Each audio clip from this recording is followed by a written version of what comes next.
Bueno, muy buenos días. Buenos días a los hermanos que están en el aula.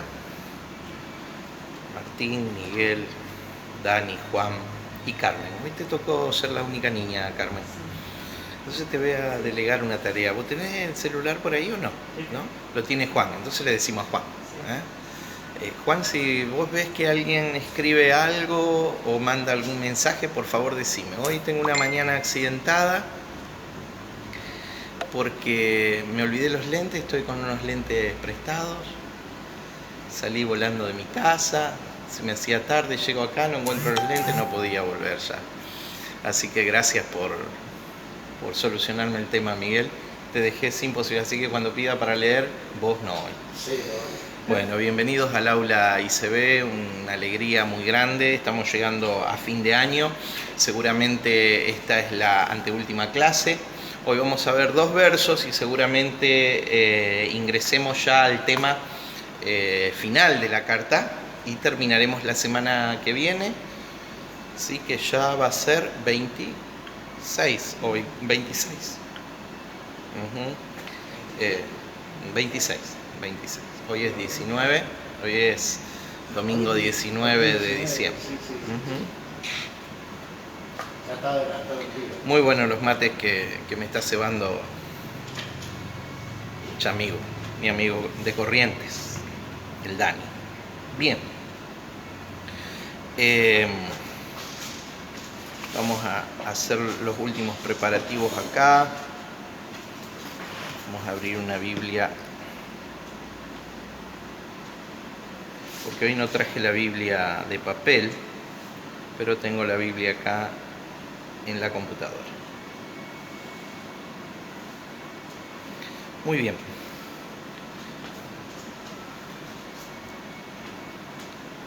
¿Estamos estudiando? El libro de Apocalipsis. Oh, menos mal que me respondieron, porque ya estamos llegando al final. Bien, ¿cuál es el tema general del libro? ¿Por qué se escribió? La revelación. Ajá, la revelación de la persona de Cristo, Cristo presente, ¿sí?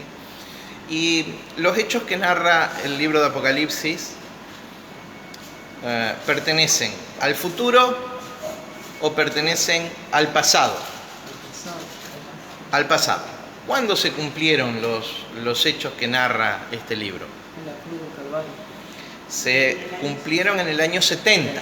¿Sí? La legalidad de todo aquello es la cruz del Calvario, como la legalidad de todo. Dice que, por ejemplo, Efesios 1:10, de paso avisamos que el siguiente año, desde enero ya, vamos a comenzar a estudiar la carta del apóstol, escritos del apóstol Pablo. Vamos a ver las 4 cartas de la prisión, vamos a arrancar con Efesios. En Efesios 1:10 dice que Dios reunió en Cristo el cumplimiento, la administración del cumplimiento de todas las cosas, tanto las que están en el cielo como las que están en la tierra. Sí, entonces la legalidad del reino de Dios sobre la tierra tiene que ver, de lo eterno sobre lo temporal, tiene que ver con la obra de Cristo. Pero los hechos narrados en el libro de Apocalipsis se cumplieron total y completamente en el año 70, en la destrucción de Jerusalén, en el repudio de Dios de la nación hebrea, ¿sí? Y el establecimiento del nuevo programa de Dios a partir del año 70, una iglesia en plenitud, ¿sí? Porque la esposa de Dios, ¿quién es? La esposa presente. O sea, hay quienes sostienen de que Apocalipsis capítulo 21 y 22 no habla de la iglesia, pero toda la escritura nos dicen que la iglesia es la esposa de Cristo. Por lo tanto, esta esposa que desciende del cielo, ¿sí?, es la esposa de Cristo en la dimensión presente, la iglesia en la dimensión presente, en una era de plenitud,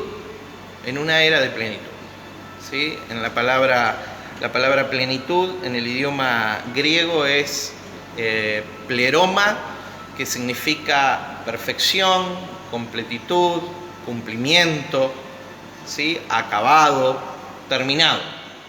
Esto significa lleno, completo. ¿Sí? Nosotros decimos consumado. Esto es lo que implica la plenitud. Entonces, ¿tenemos algo que esperar que se cumpla de la Escritura? Por supuesto que no. Porque lo que fue cumplido ya, ¿cómo es que lo esperamos? ¿Y cuándo fue cumplido? Cuando en el año 70 viene el juicio de Dios sobre la nación de Israel.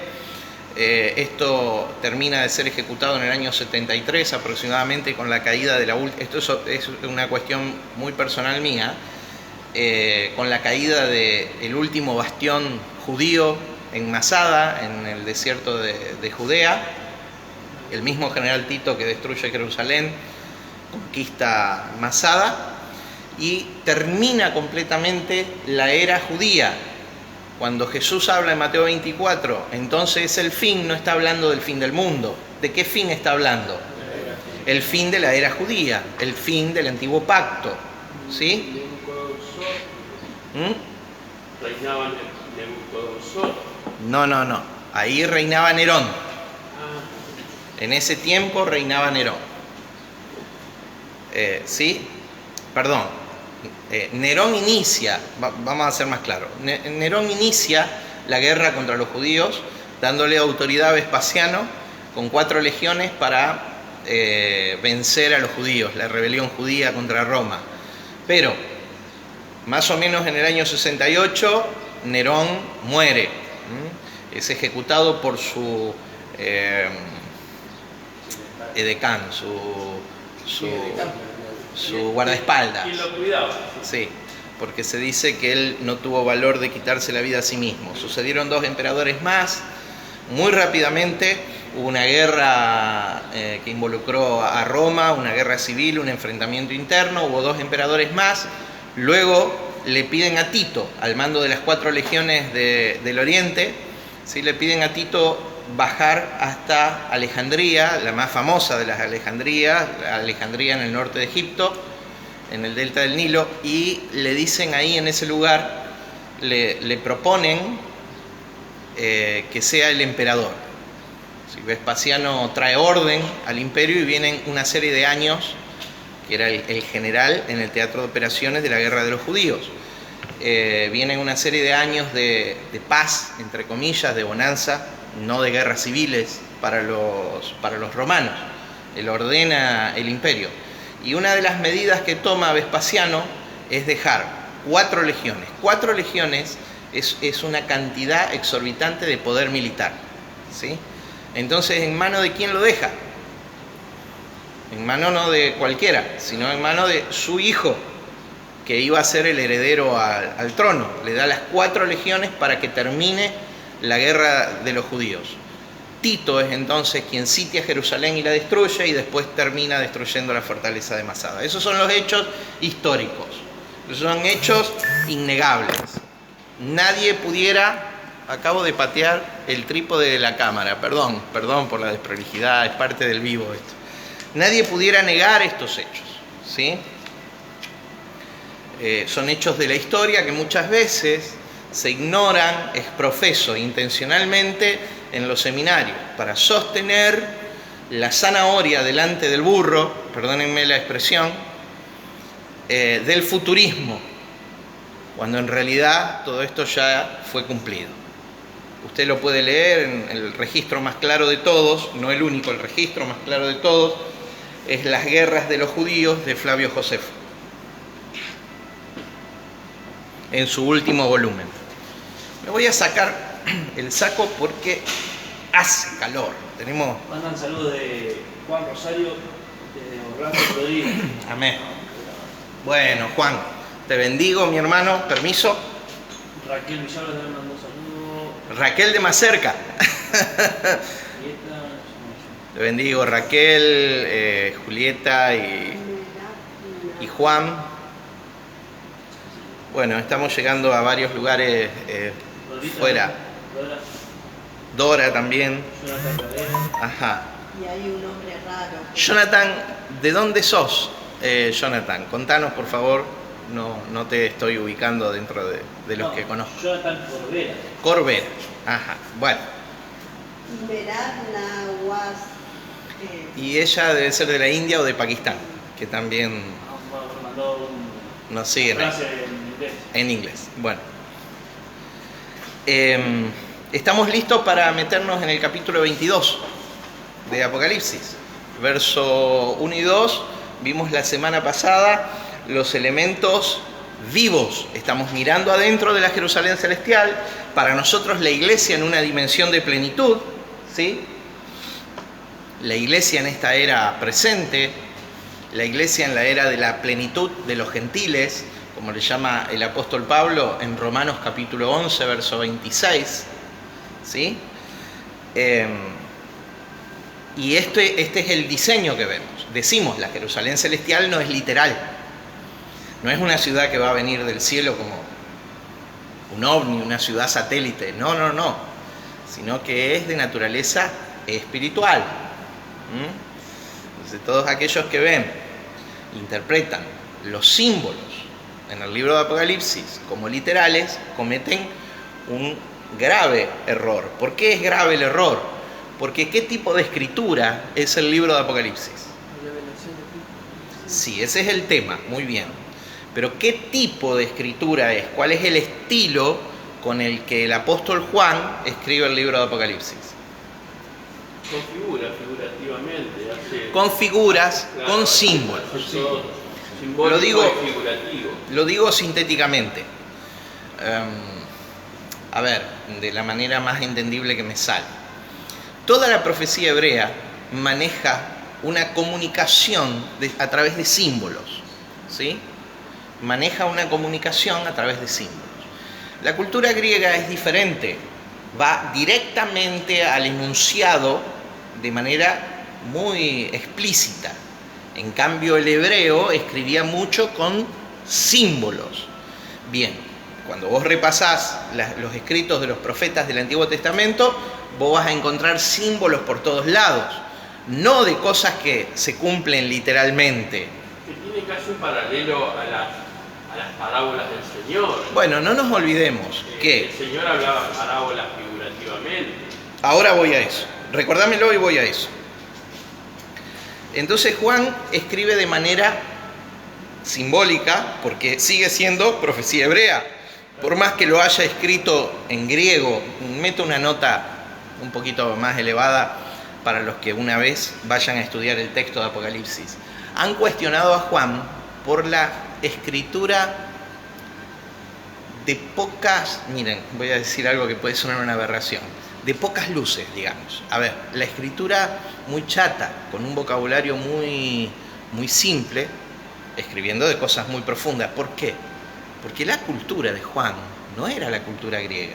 Si bien él vivió muchos años en Éfeso, ¿sí? Capital primero griega, después romana, del Asia Menor, de la provincia del Asia Menor. Recuerde que Grecia eran las dos márgenes del Egeo, no era solamente la margen europea como hoy día se le llama Grecia al país, sino que eran las dos márgenes del mar Egeo, ¿sí? Bueno, entonces se cuestiona a Juan la falta de recurso en las palabras que elige. Pero Juan no era griego. ¿Juan qué era? Judío. Y él escribe como escribe un judío. Lo escribe en otro idioma, en un idioma extranjero para él. Lo escribe en griego. Pero la profecía es de naturaleza hebrea. Y el valor que nosotros tenemos que entender, partiendo de la base, si es una profecía de naturaleza hebrea, tenemos que entender el símbolo. Entonces, Apocalipsis está lleno de símbolos. Y Apocalipsis no es un libro cerrado, oscuro. Las diversas interpretaciones lo hicieron oscuro, pero no es un libro oscuro. Después vamos a ver en el mismo capítulo 22 al ángel dándole una orden: no selles las palabras del libro. No selles las palabras del libro. A ver, no los dejes como un oráculo. como palabras que se pueden interpretar de diversas cuestiones y de diversas maneras. O que se van a entender más adelante, hoy no se entiende nada. No, fueron escritas para la gente de esa generación. ¿Y cuándo escribe Juan? Juan escribe en el 67-68 en medio del gobierno de Nerón César, ¿sí? Por eso habla de la bestia. La figura de la bestia y el 666, que explícitamente Es el mismo Nerón. Es Nerón. Numéricamente es el nombre de Nerón, ¿sí? Y la otra bestia, la bestia que sale del mar, ¿sí? Es básicamente el Imperio Romano. La segunda bestia toma autoridad de la primera. O sea, es Nerón César. Bien. Sigo.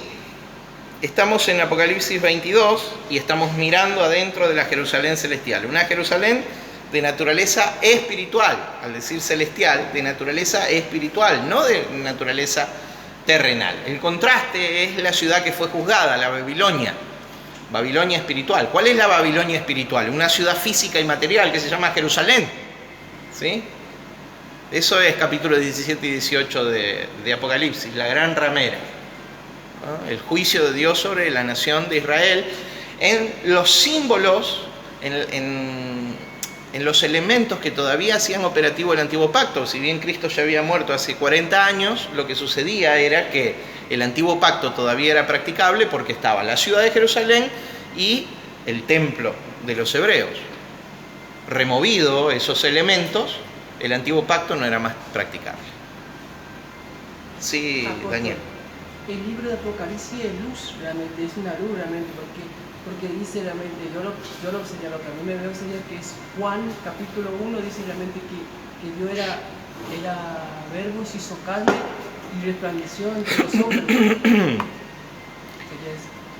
Mira, como si hubieras leído mi apunte del día de hoy, esa es la conclusión del estudio de hoy. Hoy vamos a hablar específicamente de la luz, ¿sí? Hoy vamos a hablar específicamente de la luz. Porque cuando vemos en el capítulo 22 y miramos adentro de la ciudad de Jerusalén, vemos dos elementos vivos. Porque la iglesia en la era de plenitud debiera ser vida para las naciones, la expresión de la vida de Cristo. ¿Está? ¿Para qué? Para que las personas que no despertaron a la verdad del perfeccionamiento de su espíritu por la obra de Cristo, despierten. Entonces, la iglesia sigue siendo, el otro día me preguntaron en un lugar donde se publican los mensajes nuestros y se habla de preterismo, porque hay una corriente del preterismo que dice que la iglesia no es más operativa, no es más el programa de Dios. Me dicen que cuando yo hablo de iglesia, ¿de qué hablo? Si la iglesia judeo-cristiana del primer siglo, definitivamente no. No las 7 iglesias de Apocalipsis. Esperá que tengo que cerrar la idea y ya te doy. Tampoco hablo del iglesismo, como ellos le llaman, que es la acumulación de gente sin luz, ¿sí?, en las diversas religiones o iglesias que tiene tanto el protestantismo como el catolicismo romano. No estoy hablando de ninguna de estas expresiones. No hablo de una iglesia institucionalizada, no hablo de la iglesia del primer siglo, hablo de una iglesia que es el recipiente del mensaje del reino de Dios para traer luz a las naciones. Definitivamente una iglesia que hoy por hoy está lejos y distante de cumplir con su propósito hoy. Y una de las causas es el futurismo. Una de las causas es el futurismo. La iglesia es vida para las naciones. Y hoy vamos a ver del verso 3 al verso 5 que la iglesia es luz, como vos decís, Daniel, para las naciones. Pero esta iglesia, la iglesia de aquellos que han despertado, la eclesía de Cristo, ¿sí?, no la iglesia institucionalizada, la iglesia oscurecida, la iglesia simbólica, ¿sí? La revelación La revelación del apóstol en las epístolas es clarísima, o sea, cuando dice iglesia habla de nosotros, o sea, es muy claro. Claro, lo que sucede es que algunos toman el argumento de que se refería a la iglesia del primer siglo, no a la iglesia posteriormente. Lo sacan de contexto. Lo sacan de contexto. Cuando vino la plenitud de los gentiles, la iglesia sigue siendo la expresión de la vida de Cristo en la tierra. ¿Sí? Bien. Y acá vemos a la esposa de Cristo, de nuevo, la iglesia representada por la Jerusalén celestial, una iglesia no institucionalizada, una iglesia no la iglesia del primer siglo, una iglesia en plena era de la plenitud de los gentiles. Y cuando miramos adentro, en el símbolo, cuando Juan la describe dos cosas vivas. Número uno, el río que trae vida a las naciones. Número dos, el árbol de la vida. Tanto el río como el árbol de la vida son Cristo. Y cuando nosotros vemos hoy que Cristo es la plenitud de todo, el que lo llena en todos, ¿qué es Cristo hoy? Tecnología espiritual. A ver, esto es algo ya para que ustedes vayan incorporando, amasando e incorporando. Cristo no solamente es una persona. Cristo, aparte de ser la persona de Dios en nosotros, ¿sí? O nosotros en la persona de Dios, se puede enunciar de las dos maneras. Aparte de Cristo ser ese elemento hoy, Cristo es una tecnología espiritual para el hombre. Aplicándola. Claro. ¿Y de qué te sirve? Sí, o sea, sí, ahí está el kit. ¿entendés? Si no aplicamos la tecnología de Cristo, no funcionamos. Claro. ¿Y cómo funcionará el hombre para experimentar plenitud? Apropiándose y haciendo uso de la tecnología. La tecnología del Espíritu. Bueno, muchachos, todo es posible para vos. Todo es posible para vos cuando asumas, no solo cuando creas,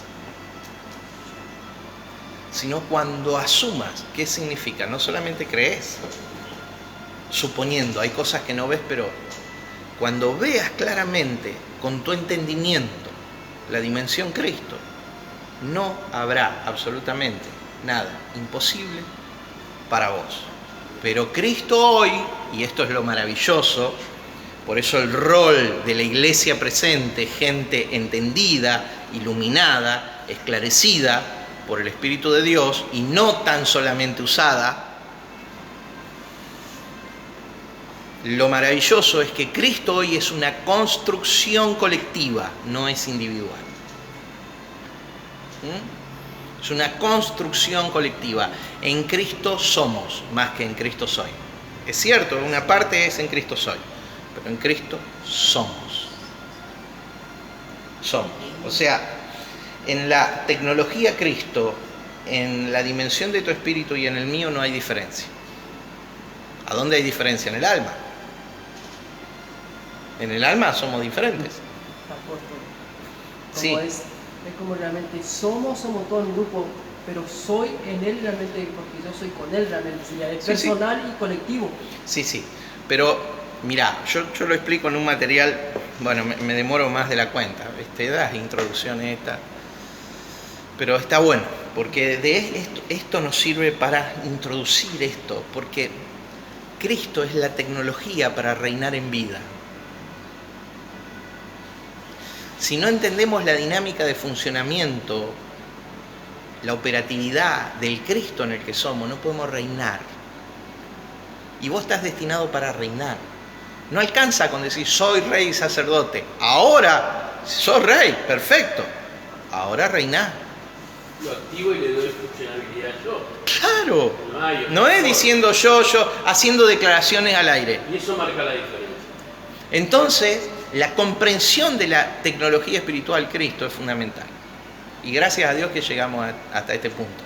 Y lo llegamos en el libro de Apocalipsis, y en el momento justo. Y cuando veamos la carta a los Efesios vamos a decodificar, traer los principios que eran del escenario de la iglesia judeo-cristiana los vamos a extraer, abstraer y extraer y ponerlos en el escenario de la iglesia en la plenitud de los gentiles, que es el tiempo que vivimos hoy. ¿Está? Ese es el desafío con las cartas de la prisión. ¿Por qué las cartas de Pablo? Porque Pablo era el hombre que tuvo la vislumbre, el anticipo del pleroma, de la plenitud de Dios. Por eso Colosenses, por eso Efesios. La fe inigualable. Sí. Diga conocimiento. La base es creer. Despertamos cuando empezamos a creer. Ahora ese creer nos lleva al conocer. Si no, es una suposición. Nos lleva a conocer. El conocer nos hará entender, nos traerá la luz, ¿sí?, de Dios. Después usted anote por ahí y medítelo, lo va a tener que meditar. Porque si no estamos como en la iglesia evangélica promedio, diciendo amén, amén, y le decimos amén a cada cosa.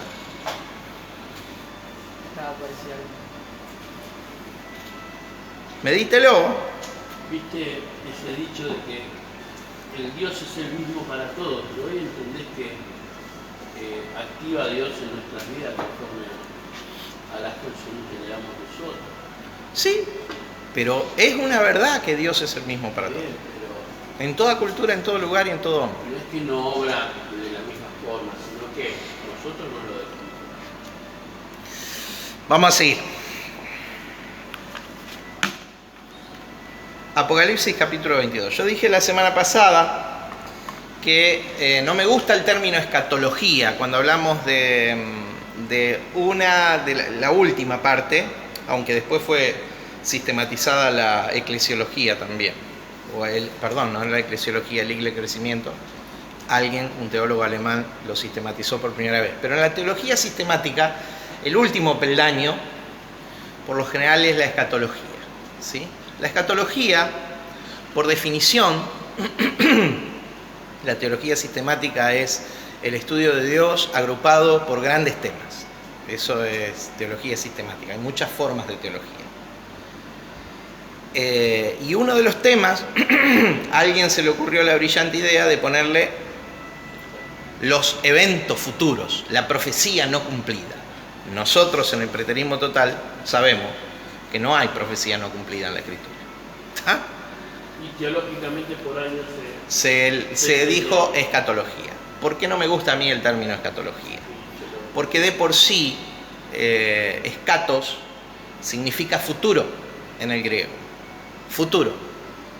Y logía, discurso o estudio, es el estudio de las cosas futuras, de cumplimiento futuro o de cumplimiento por venir. Nosotros sabemos en el preterismo que no hay profecía en la Biblia de cumplimiento futuro, que todas fueron cumplidas en la primera venida de Cristo o en su venida gloriosa, más conocida como segunda venida en el año 70, la primera venida en el año 0 hasta el 33, hasta el 30 en realidad, la segunda en el año 70, del 67 al 73, ¿sí? Pero dentro de esa generación, la generación de Cristo. Por eso el Antiguo Testamento no usa la palabra dos venidas o segunda venida, porque los hebreos esperaban una sola, ¿sí?, que sucedía a lo largo de una generación. Pero la escatología con el Apocalipsis ensambló para el que cree en lo que viene. Lo pateó para adelante. Vos sos jugador de fútbol, acá tengo dos jugadores de fútbol. Ensambló como... Dos grandes jugadores de fútbol y según el propio testimonio uno que hay muchos como él. No, broma. Sí, ensambló justo como para que la gente confunda más la escritura. Tengo acá Escatología y dos Apocalipsis. muchachos entre los discípulos que han jugado en primera al fútbol. Y otro que no llegó. Y otro que no llegó, pero iba en camino. Miren, cuando el equipo está muy presionado, una ilustración futbolera, ¿cuál es la orden del técnico cuando los ve complicados? Pateala para arriba, pateala para adelante. A ver, sacala que acá no meten 6 juntos. Bueno, hermano. No es. Pero bueno, a veces es un recurso. Mi Dios. Bueno, ¿qué hizo la escatología? La pateó para adelante.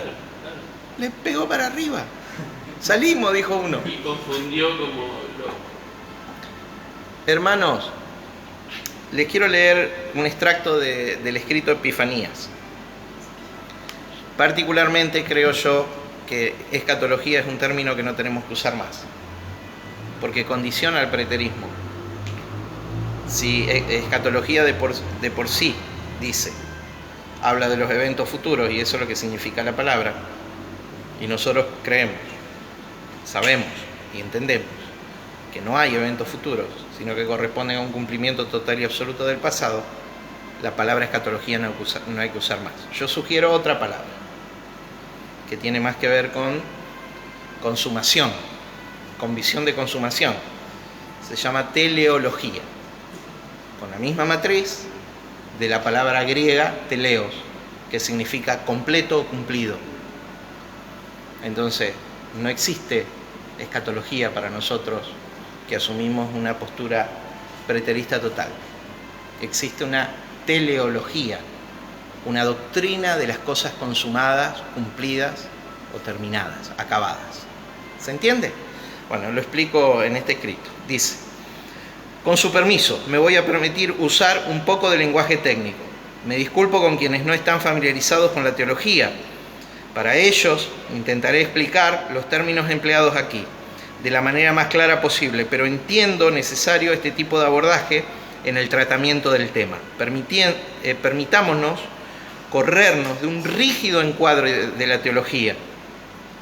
El término teológico de escatología constituye un error en sí mismo, imponiéndonos un preconcepto interpretativo, ya que su significado intrínseco es literalmente logía, estudio en griego, y escatos, últimas cosas o cosas futuras, señalando exclusiva y excluyentemente hacia un entendimiento de cumplimiento futuro de la profecía. Así la escatología, como materia de la teología sistemática, esto es el estudio de los grandes temas bíblicos, vino a significar el estudio o doctrina de las cosas futuras o de los eventos del porvenir, excluyendo semánticamente por el término en sí. De esta manera, toda posibilidad de encuadre profético de la escuela preterista de interpretación teológica. Hago un aporte aquí. Para la mejor posibilidad de reflexión teológica, lo que hemos mal llamado hasta hoy escatología, debiéramos llamar estudio de la profecía bíblica o, mejor, teleología. Teleología, del griego teleos, acabar, cumplir, completar, madurar. Esto es la doctrina de las causas o propósitos finales según la Real Academia Española. Ya existe la palabra, hay que reemplazarla. O las doctrinas de los eventos cumplidos o completos según la etimología en griego, abriendo así la posibilidad que la profecía bíblica haya tenido ya un cumplimiento total en nuestra historia pasada. Así, teleológico es el enfoque de nuestro tema. Este es el enfoque de la resignificación que damos en este material de las profecías principales del Nuevo Testamento, el Apocalipsis de Juan. ¿Hasta acá? ¿Se entiende? Escatología es un término que tiene que entrar en desuso porque pone un límite al entendimiento de la profecía bíblica. ¿Sí? Apocalipsis capítulo 22, verso 3 al 5. Oramos. Padre, en el nombre de Jesús, te damos gracias, Señor, por tu gracia, tu favor y por la plenitud de Cristo en nuestro espíritu, Señor. Gracias por el perfeccionamiento, Señor, que hiciste de nuestro espíritu, despertando la naturaleza de Dios en nosotros. Ahora, Padre, en el nombre de Jesús, yo te pido que nuestra mente, nuestra estructura pensante, Señor, se ajuste al reino de Dios. Que nuestra mente sea ampliada, empujado, sus límites empujados, Señor, para que de manera operativa podamos manifestar a Cristo y su reino entre los hombres. En el nombre de Jesús de Nazaret. Amén. Amén. No vamos a leer 1 y 2, a donde vemos que estamos mirando adentro de la Jerusalén celestial, en los elementos vivos, porque dijimos que la iglesia en el tiempo presente, en la plenitud de los gentiles, ¿sí?, es una iglesia que trae vida a las naciones. Pero también, ahora desde el verso 3 al 5, vemos que la iglesia en el tiempo presente es una iglesia que trae luz a las naciones. Diga luz. Luz igual a entendimiento. ¿A qué es igual luz? A entendimiento. Diga reino de la luz, reino de las tinieblas. Revelación progresiva. ¿Qué significa? Que la luz va en aumento como el día, hasta que el día es perfecto. Hasta que el día está terminado, acabado en su punto máximo de luz. ¿Cuál es el punto máximo de luz de un día? El mediodía. ¿Cuándo el día es perfecto? Estamos en el día de Cristo. Estamos en el día de Cristo. Cuando estudiemos Filipenses 1:6 y lo resignifiquemos, a vos te van a aplaudir las neuronas, dijo. Estamos en el día de Cristo. Hoy es el día de Cristo, si lo podemos asumir. Si podemos correr toda la entelequia, todo el entramado estructural que la religión hizo para impedirnos de alguna manera expresar al Cristo que nos habita. Hoy es el día de Cristo para mí. Bien, y llegamos al verso 3, dice Apocalipsis 22:3, y no habrá más maldición, y el trono de Dios y del Cordero estará en ella. Está hablando de la Jerusalén celestial. No habrá más maldición, y el trono de Dios y del Cordero estará en ella, y sus siervos le servirán, y verán su rostro, y su nombre estará en sus frentes. No habrá allí más noche, y no tienen necesidad de luz de lámpara, ni luz del sol, porque Dios, el Señor, los iluminará, y reinarán por los siglos de los siglos. ¿Sí? Diga, la iglesia está puesta en la tierra para luz de las naciones. Y vuelvo a aclarar, para los que me han preguntado, para los que después miran el material en otras páginas, cuando digo iglesia estoy hablando la iglesia en la dimensión de la plenitud de los gentiles. No estoy hablando de la iglesia del primer siglo en un contexto judeo-cristiano. ¿Sí? Estoy hablando de la iglesia en la dimensión de la plenitud de los gentiles, la esposa de Cristo. Bien. 3 elementos que iluminan mi ser. El primer elemento, verso 3. Verso 3. El primer elemento. Y si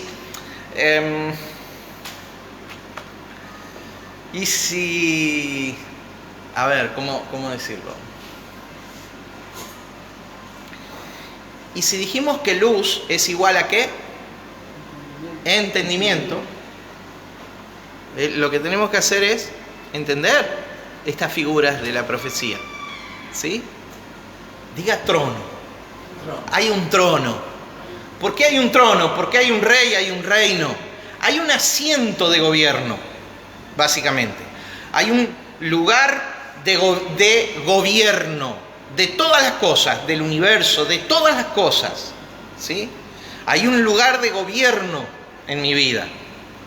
Y la vida del Hijo de Dios es una vida de libertad plena y absoluta, es una vida cristocéntrica, donde expresamos la vida del Rey, pero el Rey no es otro. El Rey no es una persona ajena a mí. El Rey me impartió su naturaleza de tal manera que espiritual, esencialmente, el Rey está en mí. El Rey Yo estoy en el Rey, por favor sigan la construcción. Yo soy en el Rey y el Rey es en mí. Cuando en el Salmo 2, los que me siguen por ahí en las redes, en las preguntas que hago y qué sé yo, me dio una Carmen que sale en cualquier momento, lo voy a anunciar ahora. Haceme acordar, Carmen. Por ejemplo, el Salmo 2, cuando Jehová dice, cuando el Dios del antiguo pacto para Israel dice, Jehová me ha dicho, mi hijo eres tú, yo te engendré hoy. Antes dice, he puesto mi rey sobre Sión, mi santo monte. Sión es figura del reino de Dios, ¿sí? He puesto a mi rey sobre Sión, mi santo monte. Jehová me ha dicho, mi hijo eres tú, yo te he engendrado hoy. Pídeme y te daré por herencia a las naciones y como posesión tuya los confines de la tierra. Los desmenuzarás, ¿sí? Los desmenuzarás con vara de hierro y como vasija de barro del alfarero, ¿sí? ¿A quién se lo dice? Número 1, a Jesús. Hubo un engendrar por la resurrección.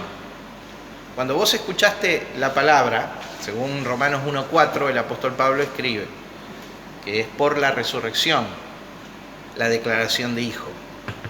Cuando vos escuchaste la palabra, ¿qué sucedió espiritualmente en tu vida? Resucitaste juntamente con Cristo. También a vos se aplica, a mí se aplica mi hijo eres tú, yo te engendré hoy. En consecuencia, también a vos y a mí se aplica, pídeme y te daré por herencia las naciones. Pídeme y te daré por herencia las naciones. No con el pedir. No es solo el pedir de la oración. El asumir. Es una confirmación. Levante la mano derecha. Diga, yo soy. Juntamente con Él, en Él, por Él, de Él, Rey sobre todas las cosas. Pero lo tengo que asumir, no solo decir, no repetir como loro. ¿Qué tengo que hacer? Asumirlo. Diga, reinando en vida. Pablo les decía a los de su generación, en el contexto de la iglesia judea cristiana, si sufrimos aquí, reinaremos allí. Para nosotros es reinar acá. Reinar acá es vivir bajo el gobierno del Cristo en el que soy. Ya no vivo yo, más Cristo vive en mí. Vos gobernás todos los actos de tu vida, vos gobernás tu vida interior, vos administrás lo que entra a tu mente y vos administrás, lo voy a decir de esta manera y que Dios nos ayude. Padre mío, Espíritu Santo, ayudanos con el entendimiento. Y vos administrás todo lo que vas a manifestar en tu vida, todo lo que vas a revelarse como el fruto de tu vida. Una persona que en un yo ficticio se refugia en una adicción porque no entiende el pleroma, el placer de la vida a la que Dios lo expuso, y vive consumiendo pornografía y sexo desbocado, y ¿qué va a manifestar? Sí, no falta cosa. Cuando todo fue puesto bajo tu gobierno, lo que ingresa a tu mente y a tu corazón. Entonces, ¿qué vas a manifestar? La vida de Cristo, en tanto vos asumas quién vos sos. No solo nosotros somos dueños, gobernamos, señores de lo que ingresa a nuestra vida, sino de lo que manifestamos a lo largo de nuestra vida, de lo que somos. Manifestamos lo que somos. Dios te dé entendimiento en todo. Segunda Timoteo capítulo 2 verso 7. Considera lo que te digo y Dios te dé entendimiento en todo. Sí. Apóstol, yo una vuelta le pregunté al Señor, decía, orá sin cesar, decía el Señor, en todo tiempo. Y que sería, vos cuando orás sin cesar, vos estás conectado realmente en el mundo espiritual y en el mundo terrenal, realmente vos caminás con Él, realmente eso, realmente no es orar realmente realmente orar y después desconectarte, no, vos tenés que caminar como orar. Les quiero decir, Él tiene la culpa, está a mi mano derecha, de que nosotros no lleguemos a dar los contenidos. Me tengo que detener en esto. Sí. Nosotros somos puerta de la dimensión del espíritu, entre el espíritu y la materia. Esto es la tecnología Cristo también. Vos sos puerta entre lo espiritual y lo material, pero para poder manifestar la verdad del espíritu, es fundamental que nuestra mente, diga alma, la dimensión mente-alma, se alinee con la verdad del espíritu. Cuando la mente-alma se alinea con la verdad del espíritu, lo que manifestaremos es... Entonces no hay límite, hermano. No hay límite. No hay límite. Hemos puesto esta propuesta de Iglesia del Cristo Vivo, una expresión de la vida de Cristo en la tierra, al alcance de una pequeñita ciudad en el norte de la provincia de Santa Fe. No nos dedicamos a hacer lobby en ningún movimiento religioso. Hoy, por los medios de comunicación, de a poquito, por las redes, estamos llegando a lugares impensados. ¿Cómo hacen los hermanos en la India y Pakistán para...? No tengo ni idea. Pero bueno, en Kenia, en Uganda también. Pero por lo menos en todo el sector latino hay hermanos que nos están escuchando con esto. Y hay otros hermanos que han despertado a la fe también en esos lugares. Y están despertando a la fe por recibir un entendimiento renovado. No hay límite con lo que podemos hacer. Eso es con respecto a mí, con respecto a esto de difundir la visión de consumación. Pero con respecto a vos, yo te animo a que vos asumas tu posición para reinar en vida, de entendido, y que no te quedes esperando que del cielo caiga la papa o del cielo venga Cristo, sino que salgas a producir la vida de Cristo en vos y a manifestar lo que es verdad en tu interior. Te movilice, diga movimiento. Aquellos que tienen la vida del Espíritu son como el viento, le dijo Jesús a Nicodemo. Claro, porque hay un movimiento. Sí. Es que cuando entendemos, tenemos luz en el entendimiento, es cuando nosotros hacemos, actuamos. Porque el mismo entender nos lleva a hacer.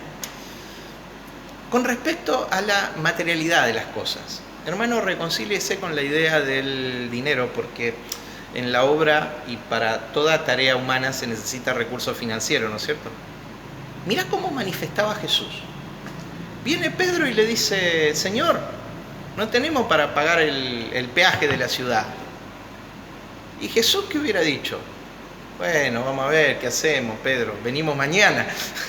Porque así pensamos nosotros. ¿Qué le dijo Jesús? Donde operaba esta tecnología Cristo. Le dijo: andá, saca un pescado, Pedro, lo más sencillo para vos. O sea, lo que hiciste toda la vida, andá y hacelo. Pero ahora con resultados extraordinarios. Andá y hacelo. Y manifestó el impuesto para él y para Pedro también. Nosotros, no se trata de lo que tenemos en el bolsillo, se trata de lo que tenemos en nuestro interior, riquezas en gloria. Hermano, hay que salir a manifestarlas. El hombre esclarecido tiene la respuesta porque Dios la tiene. No porque mira yo qué inteligente que soy. El hombre esclarecido tiene la respuesta a los dramas más profundos de la humanidad. Ahí en la China están transformando parte del desierto de Gobi en tierra fértil para sembrar. ¿Me puede explicar cómo de las tierras más hostiles del planeta puede salir alimento.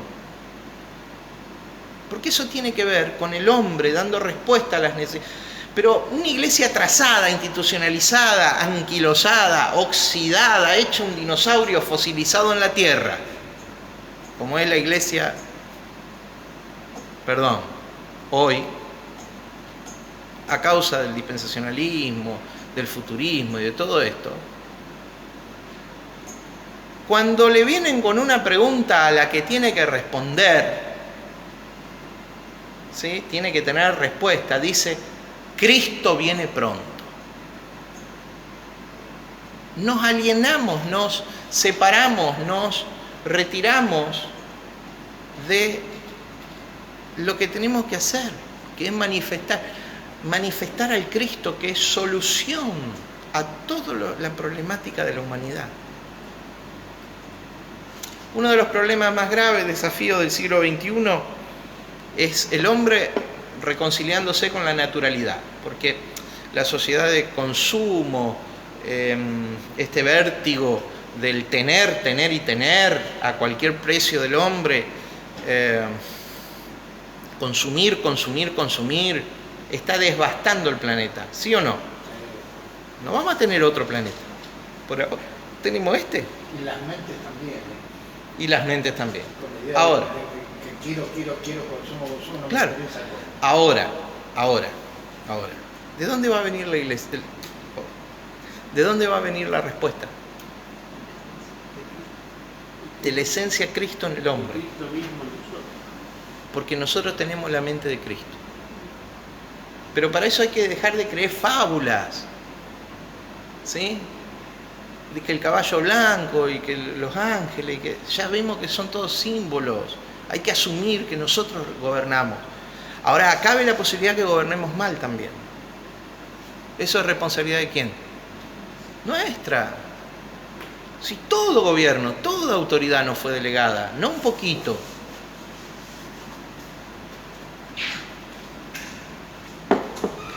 Diga gobierno, administración.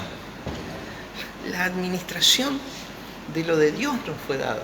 La administración de todas las cosas nos fue dada.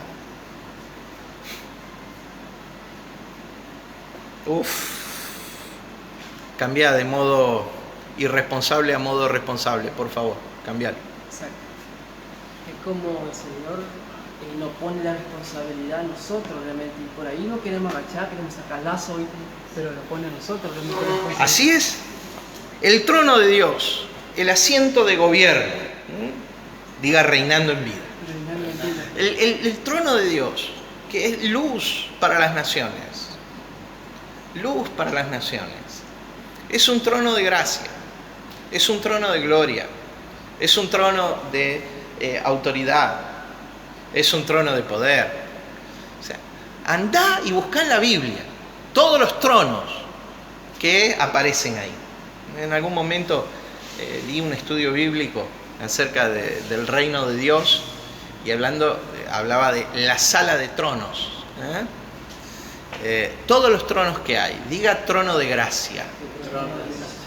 ¿Cómo el hombre puede creer que la gracia está condicionada? La gracia es incondicional. ¿Cómo el hombre llegó a pensar de que la gracia era para un grupo étnico nada más? Los judíos. Sí, conveniente. O que la gracia era nada más que para los que entraron en la simiente de Abraham, los que son de la fe. La gracia es para todos los hombres. Cuando esta verdad ilumina el corazón del hombre, por eso la iglesia es la razón de ser, y hoy nosotros tenemos que seguir proclamando el evangelio eterno para esclarecer la buena noticia, la evangelian, el evangelio, que significa la buena noticia de que el hombre recuperó su estado original por la vida de Cristo Jesús, que el hombre despertó a la vida de Dios que hay en su interior, al aliento de vida que Dios puso en Adán, ¿sí? Que el hombre se reconcilió con Dios y es uno con Él, y es uno en Él y es en Él. Bueno, es el Evangelio eterno a partir de la obra de Cristo. Que Cristo nos hizo libre del pecado, de la condenación, de la muerte, de la ley, del juicio, o sea, del diablo. Ya estamos libres. Que hoy las cosas eternas están en nosotros. Nos despertamos, diga Evangelio eterno. Las cosas eternas, la vida eterna, ¿sí? El Dios eterno, el pacto eterno. Todas las cosas eternas, el sacerdocio eterno, ¿sí? El reinado, el reino eterno, el Evangelio eterno. Que todas esas cosas eternas hoy están en el acceso de cualquier hombre por lo que Cristo hizo en la cruz del Calvario. Ellos lo tienen que saber, entender, diga, creer, conocer, entender. Esa es la progresión. Esa es la progresión. Para eso estamos. Diga el trono de Dios. Diga gobierno o autoridad. Algo que es muy importante que entendamos, que Dios gobierna no como gobierna el hombre. ¿Cómo es el gobierno humano? Gente gobernando gente. ¿Sí? El gobierno, el reino de Dios es gente gobernando ambientes.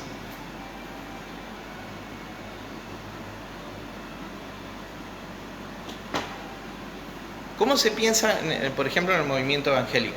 Esa persona que viene a mi iglesia, que viene a mi congregación, es un fruto mío, es un fruto de Cristo, hermano.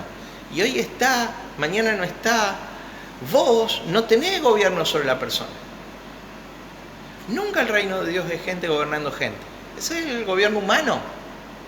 El gobierno de Dios es gente gobernando ambientes. O sea, en este ambiente, la unción de gobierno es esta. ¿Sí? La persona es libre de entrar o salir. Diga paternidad espiritual. Lo quiero decir, he sido parte del movimiento apostólico y profético, espero no me echen, aunque si me echan, me echan. La paternidad espiritual no existe. Mejor dicho, no en términos humanos.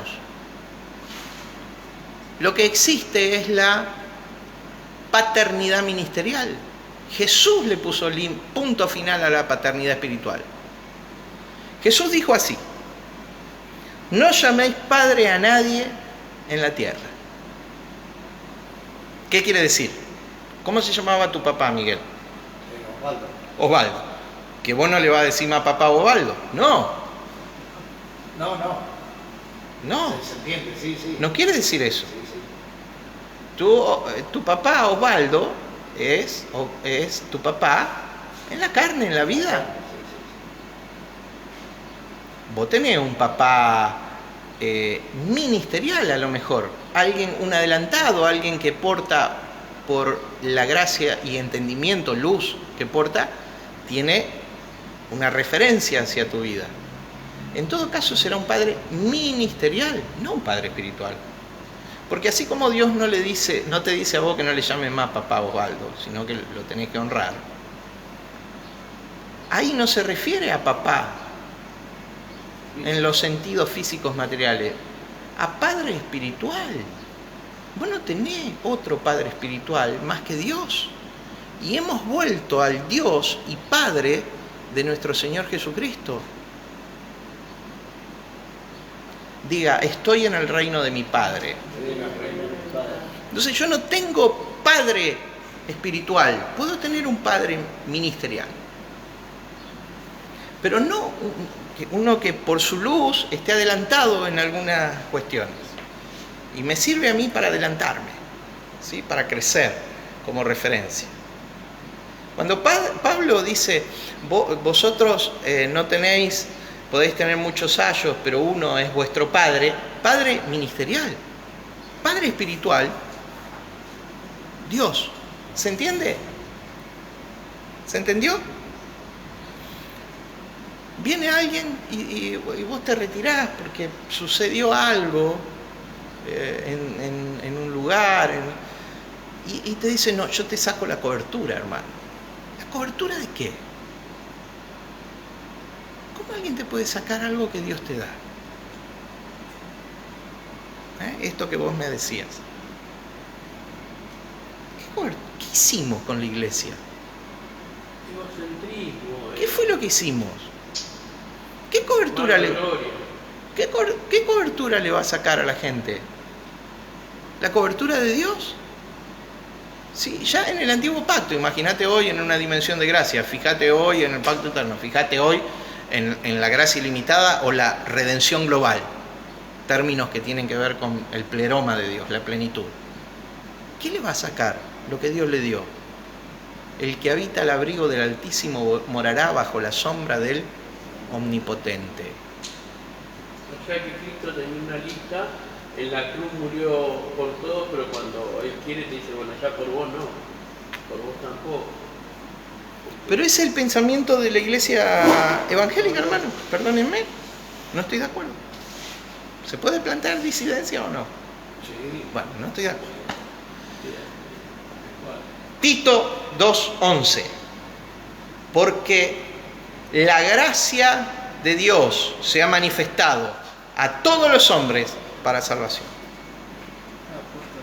Sí. Y Pedro que habla realmente yo creo que decía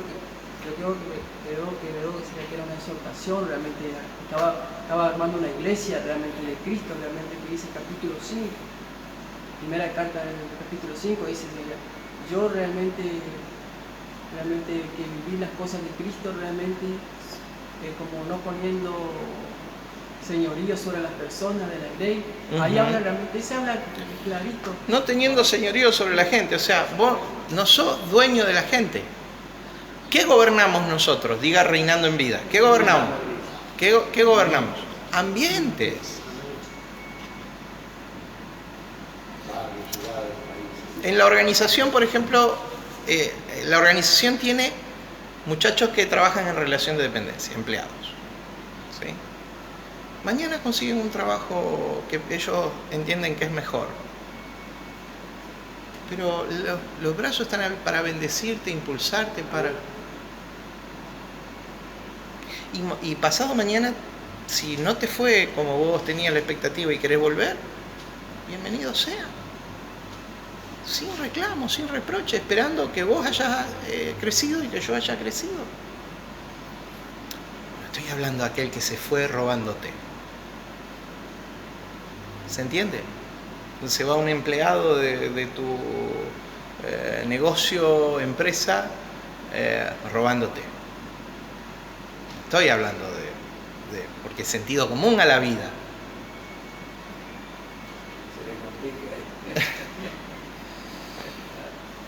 El trono de Dios. Diga tronos. El trono te ilumina. Diga luz a mi vida. El trono te va a iluminar. Es el trono de Dios y del Cordero. Es el trono que tiene un mar de cristal delante, diáfano, brillante. El trono te ilumina. La gloria de Dios está en él. En otro pasaje llamado el trono de gloria. Sigo. El trono de Dios. La iglesia está puesta en la tierra para luz de las naciones. En segundo lugar, la iglesia en una expresión renovada, no en la expresión que hoy se conoce. Olvídate de eso. Eso es un cascarón.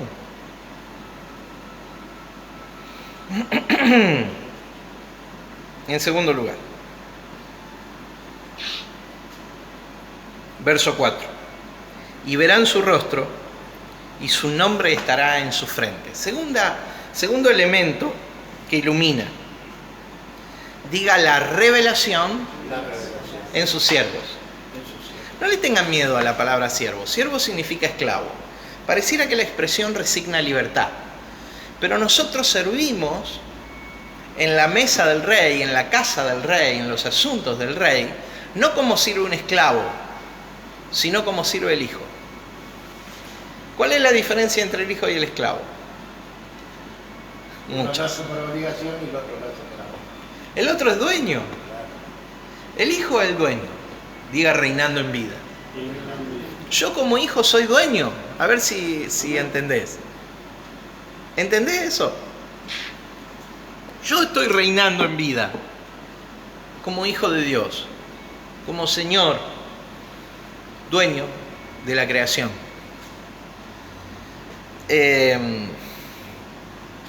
Entonces, no le tengas miedo a la expresión siervo, dulos acá, esclavo por amor.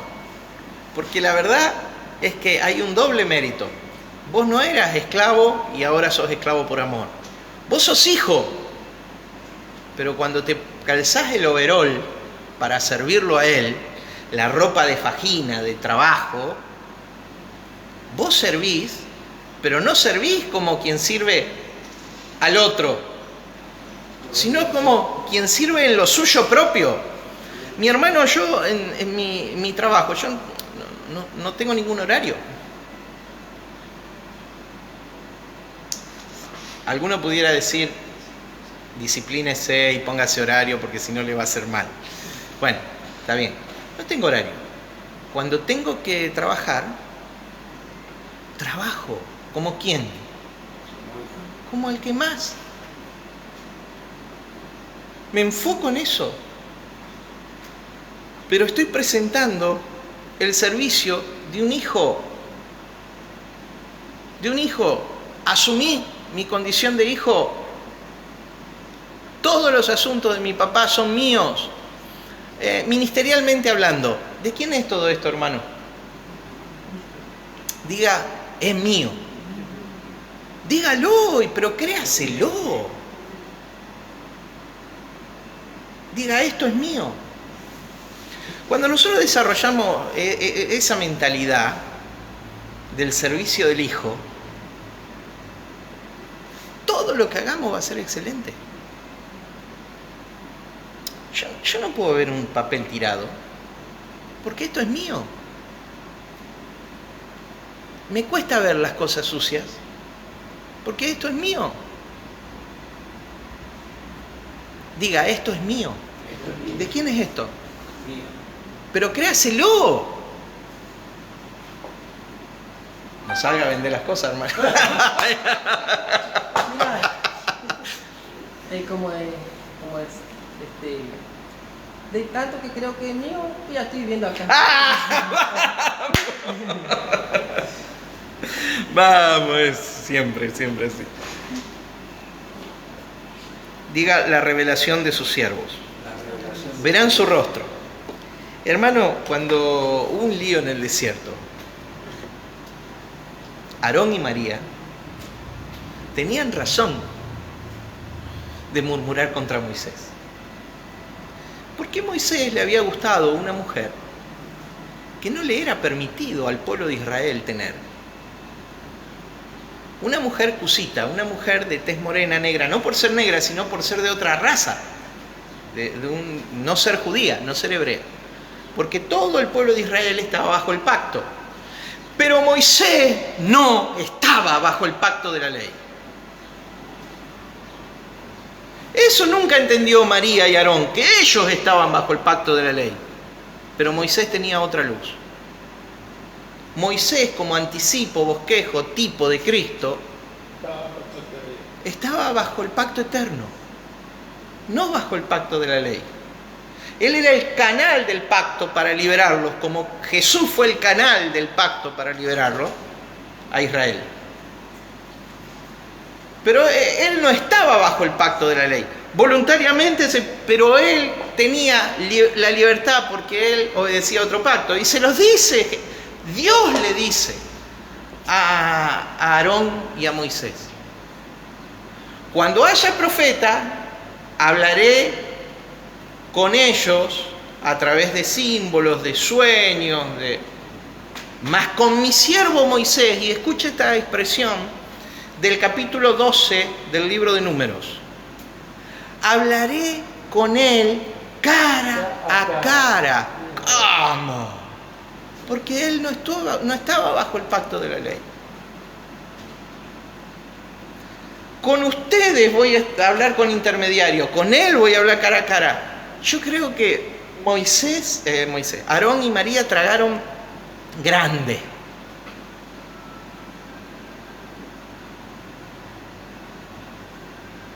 Y vino la semana de lepra para María. Y no sé por qué Aarón no, pero Dios sabe. Y la obra se detuvo por una semana, porque ellos murmuraron contra Moisés. Miren, lo que sucedía ahí es que, diga revelación. Moisés tenía un nivel de revelación. Siempre la autoridad está en relación al nivel de revelación que maneja.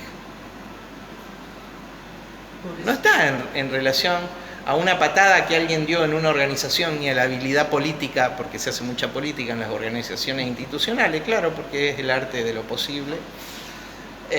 Bueno, después otro día hablo de eso. Alguien que dio una patada o por sus habilidades quedó en el liderazgo.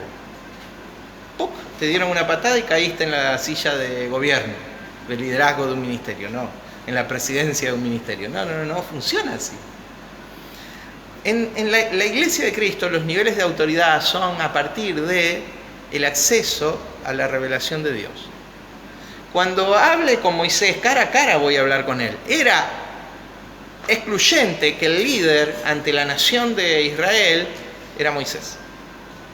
Y por más que Aarón y María digan que y no entendieran en qué nivel se movía Moisés, no tenían por qué entenderlo porque ellos se movían en otro nivel,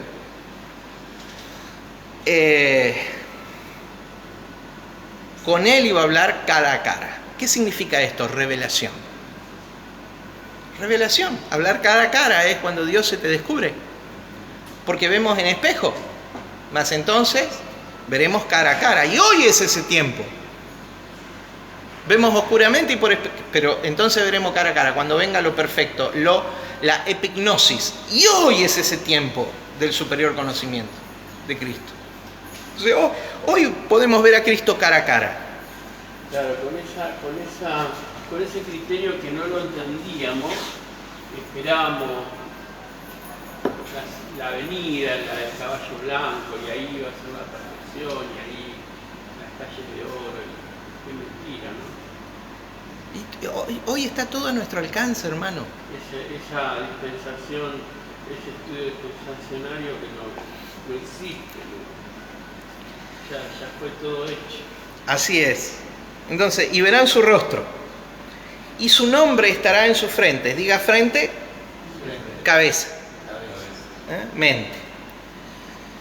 Diga mente. El nombre de Dios es nuestra revelación. Diga Cristo, el ungido, el rey de todo, ¿no?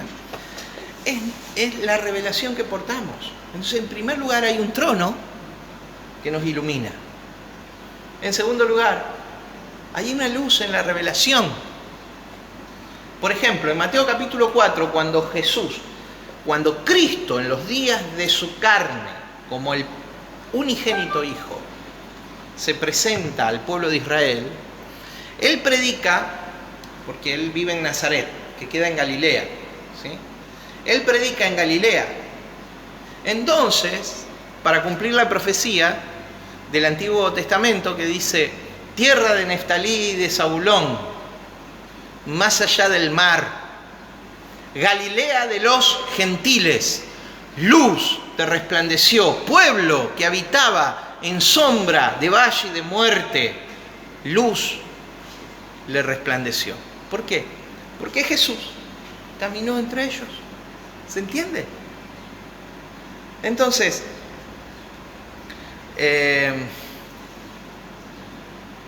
Nazaret, Capernaum, Gadara, Decápolis, toda la zona que estaba por ahí.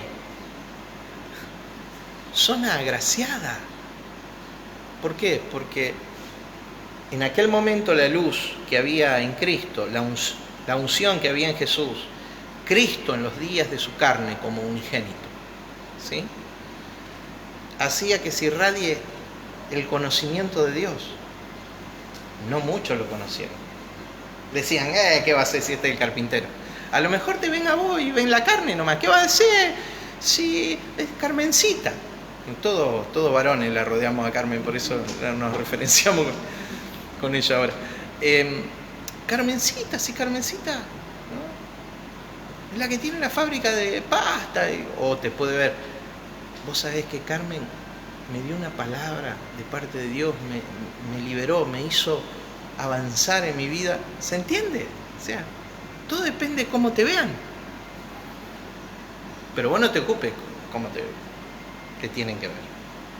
Vos ocupate de ser, simplemente ser. Entonces, diga revelación. Primer elemento que ilumina el trono de Dios. Segundo elemento que ilumina en el pasaje, verán su rostro y su nombre estará en su frente. La revelación en sus siervos. Diga, atesoraré revelación para mi vida. Tercer elemento, último elemento, que ilumina mi ser. No habrá allí más noche. O sea, ¿qué quiere decir? La luz no va a bajar, irá en aumento. Y ya está, plena. No habrá allí más noche. No tienen necesidad de luz ni de lámpara. ¿Por qué? Ni de luz de sol. Porque Dios el Señor los iluminará y reinarán por las edades. Dice los siglos de los siglos, la expresión ahí es edades. Diga reinando en vida. Ni sol, ni luna, ni siquiera lámpara.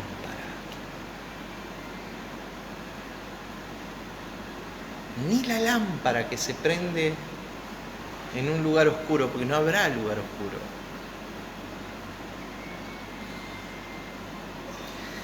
La Biblia no es más ni siquiera nuestra lámpara. La Biblia es un punto de fuerza donde reforzar, donde apalancarme para conocer al Dios en el que soy, en el que existo. Pero no es la lámpara en la oscuridad. No estoy en oscuridad. Diga conmigo, no estoy en oscuridad. No estoy en tinieblas. Camino en el conocimiento. Y por la gracia de Dios, ahora entiendo.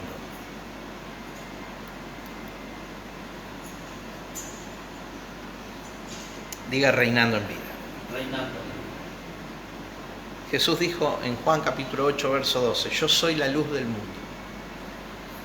¿A qué se refería? ¿A Jesús en su experiencia humana? No, a lo que Él portaba, a la unción, al Cristo. Al Cristo en el que Él era y asumía Jesús claramente que Él era. El mismo Cristo que está en nosotros, ¿sí? Porque en aquel momento Él se presentó en el mundo como unigénito, tenía que ir a la cruz para abrir y hacer legal el reino de Dios. Pero hoy no es más el unigénito, hoy es el primogénito. ¿Por qué? Porque es el primero de muchos otros. Nosotros somos esos muchos otros que somos parte de Él. ¿Está? Y en el capítulo 1 de Juan, verso 4 y 5, el texto con el que empezaba hoy Daniel mencionando, el mismo apóstol Juan, en el capítulo 1, verso 4 y 5, hablando del verbo de Dios, ese verbo que es mencionado en el capítulo 19, dice,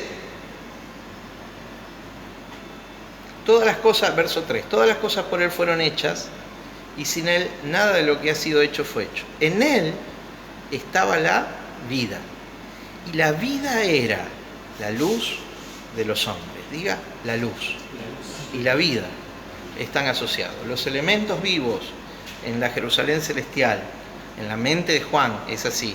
El árbol y el río están asociados a la luz. Por eso primero vinieron los elementos vivos y ahora viene la luz. Vida y luz para las naciones. Dice, la luz en las tinieblas resplandece y las tinieblas no prevalecieron contra ella. Diga, proclamar el Evangelio eterno anunciar estas verdades de trascendencia eterna es encender la luz en el espíritu del hombre, en el alma del hombre, perdón, en el alma del hombre, para que sepa lo que ya es verdad en su espíritu y tenga la potencialidad de reinar en vida. Y reinarán por los siglos de los siglos, dice, con él. Levante la mano derecha y diga: reinando en vida, Reinando en vida, en Cristo, en Cristo, con Cristo, con Cristo. a través de Cristo.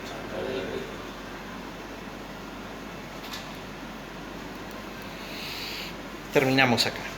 Tengo un comentario más para hacer, pero no lo puedo hacer. Es acerca de lo que viene a continuación. Intentaremos terminar el libro de Apocalipsis la semana que viene. Está vacío. Intentaremos. Vamos a ver qué significa pronto y en breve, por qué el libro recibe la orden de no ser sellado y por qué la esposa y dicen amén, ven pronto. ¿Y qué significaba ven pronto allá por el año 67-68, cuando el apóstol Juan escribe el libro de Apocalipsis? ¿Sí? Eso lo vamos a ver la semana que viene. Ahora nos ponemos de pie los que estamos acá y oramos. Oramos para terminar. Padre, en el nombre de Jesús, te damos gracias, Señor, por la vida que encendés desde nuestro espíritu, porque desde nuestro espíritu hay un río de vida, hay una luz, ha nacido un sol incandescente de justicia, de amor. Padre, en el nombre de Jesús nosotros queremos caminar en el pleroma tuyo, en la plenitud. Padre, gracias porque nos has hecho reyes para gobernar, sacerdotes para servir, en tu nombre y en tu reino, Señor. Nosotros declaramos aquí tu reino con los hombres, en el nombre de Jesús. Amén. Amén. Nos vemos la semana que viene. Che, va a ser un día complicado la semana que viene, en el aula ICB, porque es 26. ¿Sí? Traten de estar bien para que el 26 disfruten, pero no hay necesidad de quedar dado vuelta, para que el día 26 y a la noche tenemos la despedida. y a la noche tenemos la despedida acá. Bueno, a los que nos siguen por internet, a partir de las 7 de la tarde tenemos la celebración en ICB, y aquellos que, bueno, que están en Reconquista, zona norte de la provincia, los esperamos hoy en el auditorio. Los bendigo. Será hasta cuando nos veamos.